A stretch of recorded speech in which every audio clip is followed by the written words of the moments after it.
निघासन में ही 50,000 वोट है, तो आपका वोट कहीं ज्यादा कहीं कम है। इस विधानसभा में 30,000 के आसपास है, थोड़ा कम है, लेकिन बाकी जगह कहीं 50,000 कहीं 80,000। तो नारा लगाएंगे आप लोग कि अपना वोट कहां पड़ेगा? महानदल। महानदल माने मैं, महानदल का मालिक मैं हूं। सुमित सिंह हो, शिव कुमार जी हो, या जो भी पदाधिकारी सब हमारे साथी हैं काम करने वाले, लेकिन मालिक मैं हूं, केशव देव मौर्य। तो केशव देव मौर्य के कहने पर आप अपना वोट देंगे। जैसे यादव समाज अखिलेश यादव जी कहने पर वोट देता है, जैसे बहन जी के कहने पर जाटव समाज वोट देता था, अब नहीं कम देता है। लेकिन आने वाले समय में आप एकदम बिरादरी का विधायक बनाने, बिरादरी का सांसद बनाने या बिरादरी का मुख्यमंत्री बनाने के लिए भाजपा सपा कांग्रेस में वोट नहीं देंगे। देंगे क्या? कहा देंगे?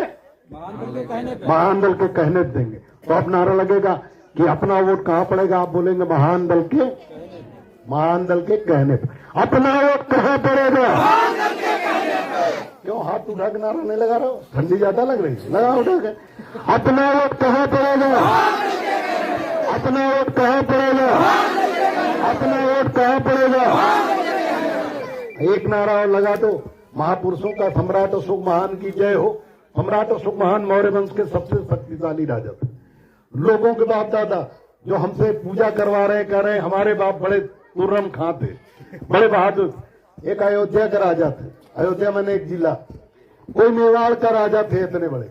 और हमारे पूर्वज पूरे यूरेशिया का राजा थे। भारत, पाकिस्तान, बांग्लादेश, श्रीलंका, ये सब मिला के यूरेशिया बना था। उतने के राजा थे सम्राट अशोक महान। हमें वो डराते, इसलिए हम चूंकि राजपाट छोड़ दिए। राजपाट छोड़ने की वजह से हम कमजोर हो गए, और राजपाट के साथ जाएंगे फिर कमजोरी दूर हो जाएगी। तो सम्राट अशोक महान की जय हो। अगला नारा हम लगाएंगे महात्मा ज्योतिबा फुले जिन्होंने पढ़ने लिखने का अधिकार दिया। आज इस धरती पर जितने पिछड़े हैं, चाहे वो पाल हो, प्रजापति हो, यादव हो, कश्यप हो, नाई हो, या जो भी बिरादरी पिछड़ी जाति में या दलित में जितने भी लोग पढ़े लिखे, सब महात्मा ज्योतिबा फूले की वजह से पढ़े लिखे। महात्मा ज्योतिबा फूले जी ने पढ़ने लिखने का रास्ता खोला। माता सावित्रीबाई फूले ने महिलाओं के लिए पढ़ने लिखने का रास्ता खोला। पहले इनको पढ़ने लिखने गुरु घंटाल नहीं देते थे, और उनके लिए जब पढ़ने लिखने का रास्ता खोला तो माता सावित्रीबाई फूले को ऊपर टट्टी पे साफ फेंका गया अगड़े हिंदुओं के द्वारा कि ये पढ़ा ना पाए। माता सावित्रीबाई फूले जब घर से स्कूल जाती थी तो एक साड़ी पन्नी में लपेट के ले जाती थी पोटली में, और ये पहन के जाती थी। जो जाती थी तो उनको पर टट्टी फेंक दिया जाता था, पेशाब फेंक दिया जाता था, गंदगी फेंक दी जाती थी। तो जाती थी कुएं पर नहाती थी, और जो साड़ी पोटली में पहन के गई उसे पहन के पढ़ाती थी, और फिर उसे धुल कर, जो पहन के गई उसे धुल देती थी, और फिर दोबारा उसे पहन के आती थी। इसलिए उन्होंने कितनी परेशानी उठाई महिलाओं को पढ़ाने के लिए। माता सावित्री, माता सरस्वती की वजह से आप पढ़े लिखे नहीं, माता सावित्रीबाई फूले जो अपनी बिरादरी की थी उनके पढ़े। और तीसरा नारा लगेगा बाबा साहब की जय हो। बाबा साहब माने बाबा साहब डॉक्टर भीमराव अंबेडकर।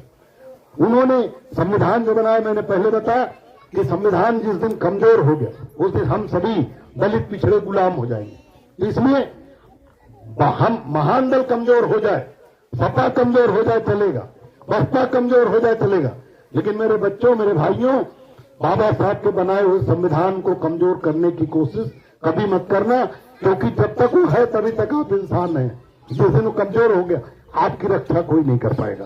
तो इसलिए बाबा साहब की जय हो, और अंत में जय महान होगा। तो कुल मिला के आप नारा लगाएंगे। मैं कहूंगा सम्राट अशोक महान की जय हो। आप बोलेंगे 2 बार जय हो जय हो। सब लोग हाथ दोनों उठा के बोलेंगे और पूरी ताकत से बोलेंगे। बच्चे बच्चियां सब बोलेंगे, पूरी ताकत से बोलेंगे सम्राट अशोक महान की जय, सम्राट अशोक महान की जय, महात्मा ज्योतिबा फूले की जय हो। और ताकत से जय हो। 2 नारा लगाए फिर चुप हो गए। एक बोलते रहो ना, महात्मा ज्योतिबा फूले की जय हो, माता सावित्रीबाई फूले की जय हो, माता सावित्रीबाई फूले की जय हो, बाबा साहब की जय हो। ताकत से लगाओ जय हो, जय शर्म मत करो। बाबा साहब की जय हो, बाबा साहब की जय हो। नारा लगाने जिन्हें नहीं आता उन्हें कुछ मिलता नहीं। जिन्हें एक कविता है कि जो अधिक अन्न उपजाओ अधिक अन्न उपजाओ